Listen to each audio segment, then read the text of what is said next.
الحمد لله الحمد لله نحمده ونستعينه ونستغفره ونؤمن به ونتوكل عليه ونعوذ بالله من شرور أنفسنا ومن سيئات أعمالنا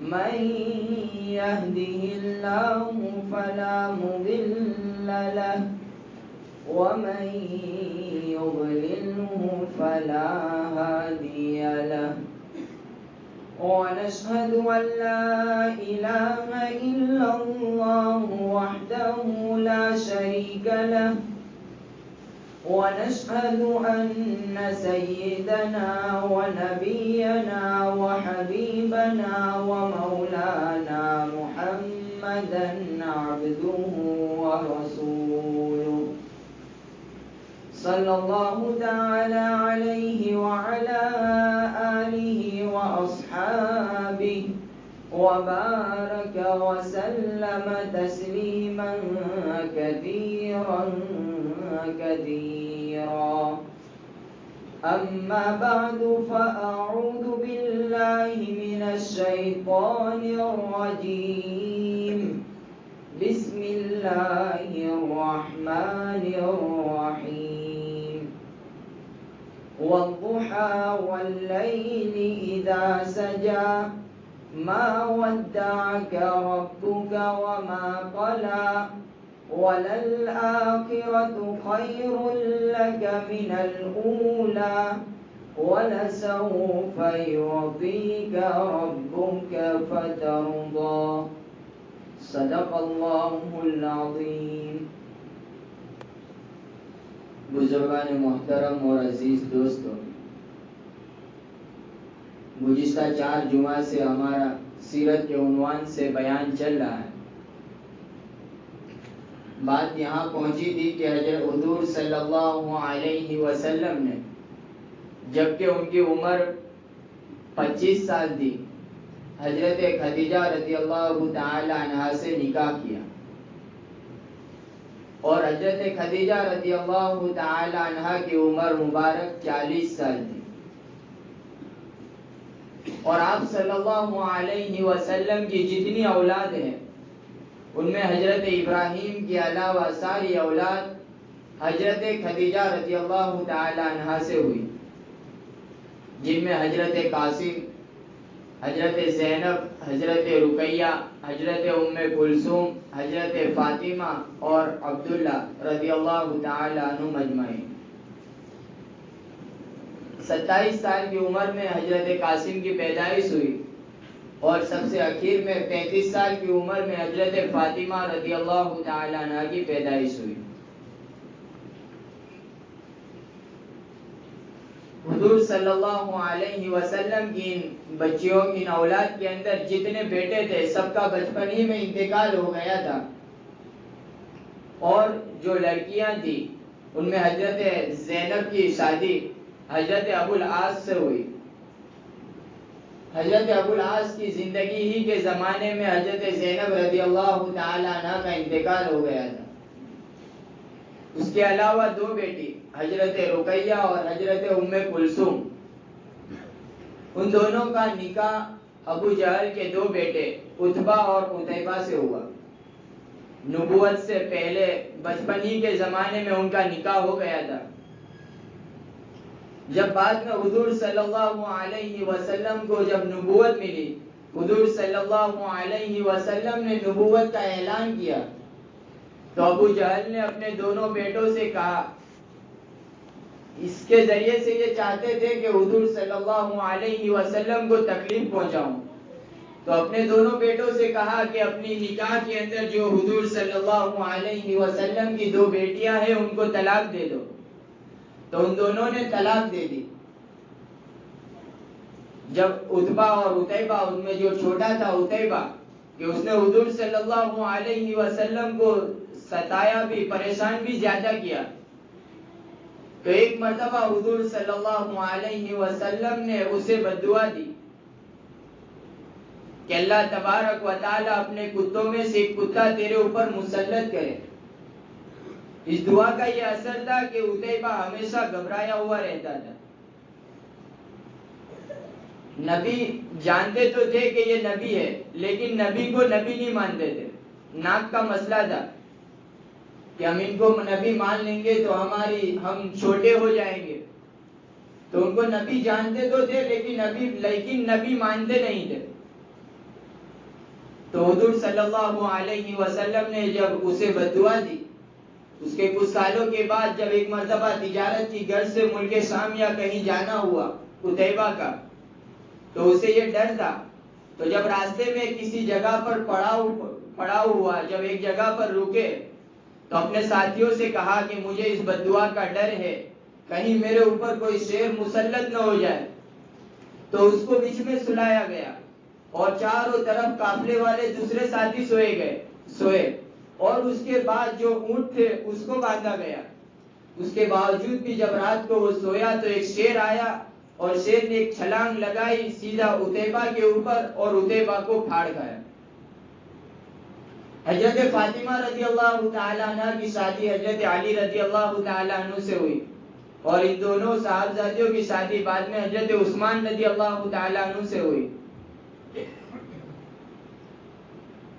تو بات اصل یہ کہنی تھی کہ یہ نکاح ہوا، ان کی یہ اولادیں ہوئی.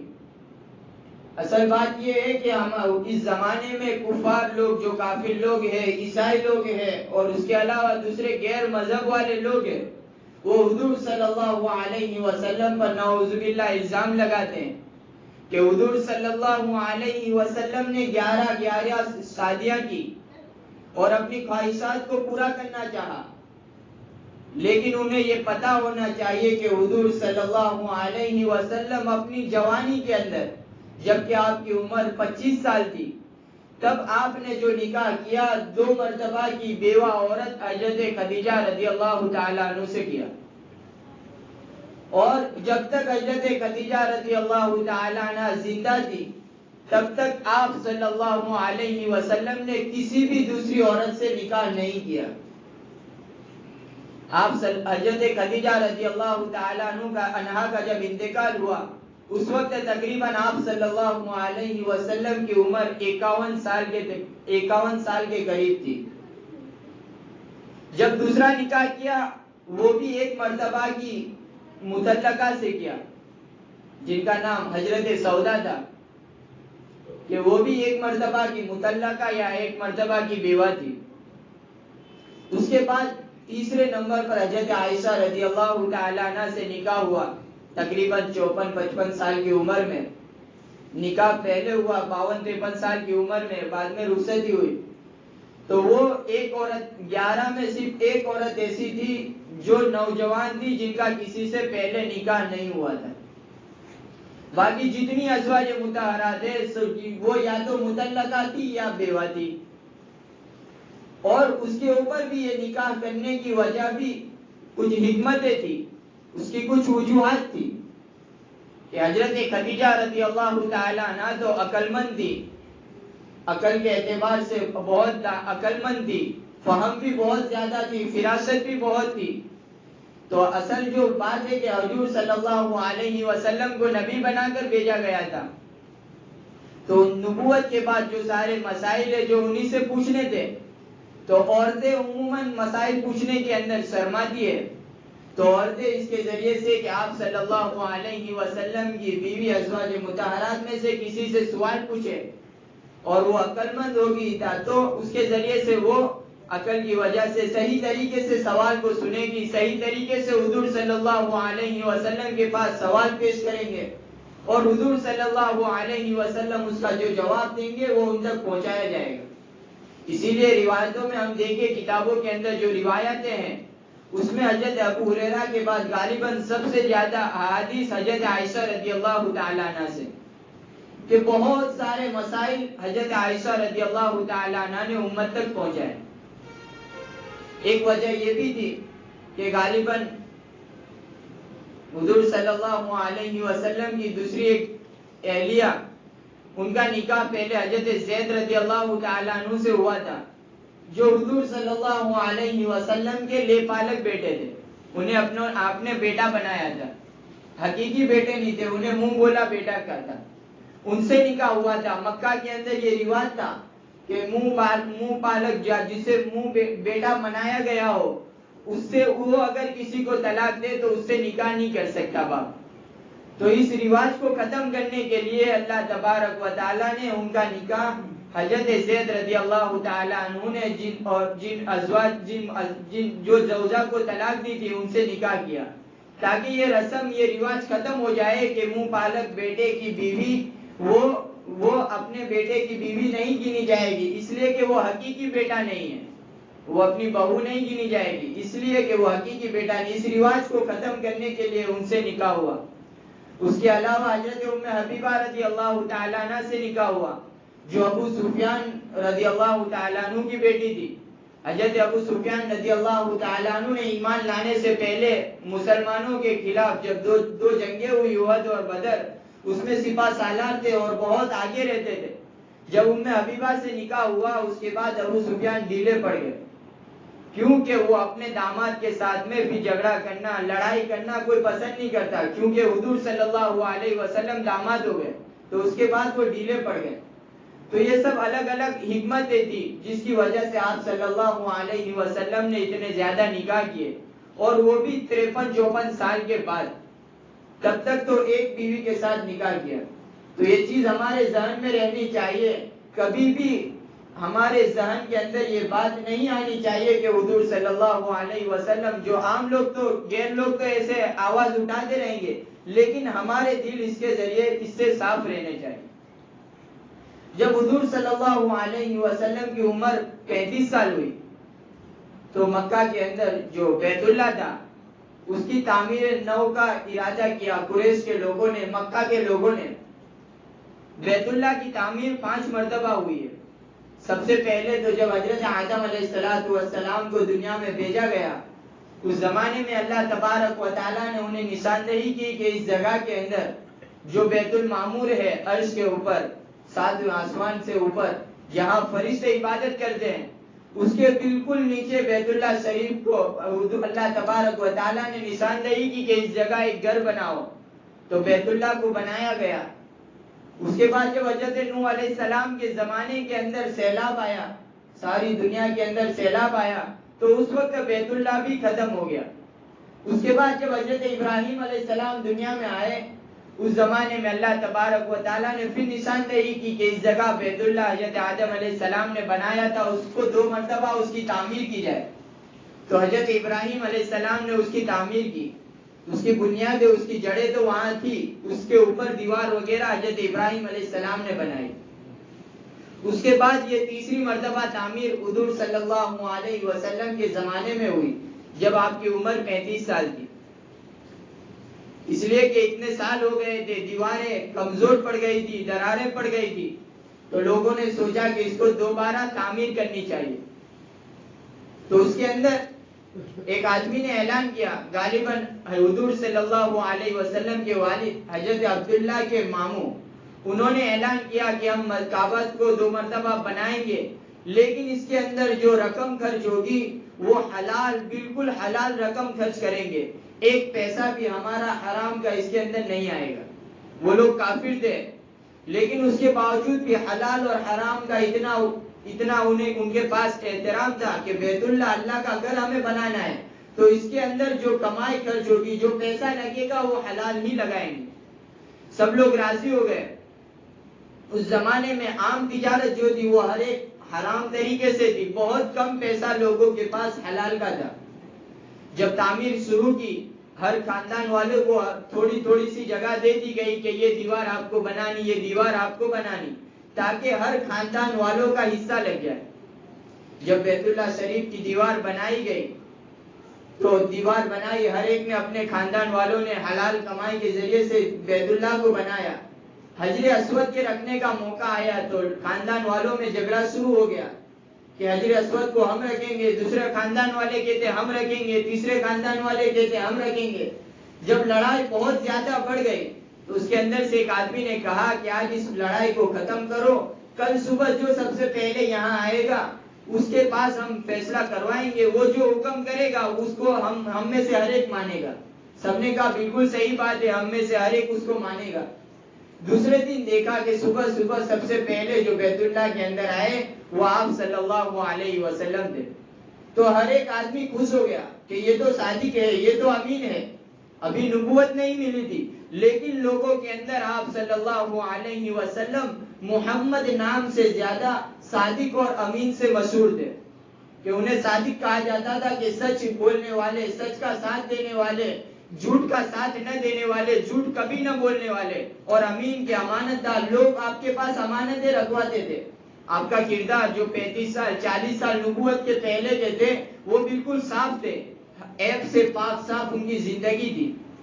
تو آپ صلی اللہ علیہ وسلم نے اس مرتبہ فیصلہ فرمایا کہ ایک کپڑا منگوایا، کپڑے کے اوپر آپ صلی اللہ علیہ وسلم نے سارے خاندان کے لوگوں کو کہا کہ میں آپ کی طرف سے اس حجر اسود کو اٹھاتا ہوں اور اس کو اس کپڑے کے اندر رکھتا ہوں۔ سب نے کہا بالکل رکھ دیجیے آپ۔ تو آپ نے رکھا۔ ہر خاندان کے ایک ایک آدمی کو بلوایا گیا اور اس کپڑے کو ہر خاندان کے ایک ایک آدمی نے اٹھایا اور اس کو لے جا کر بیت اللہ تک پہنچایا۔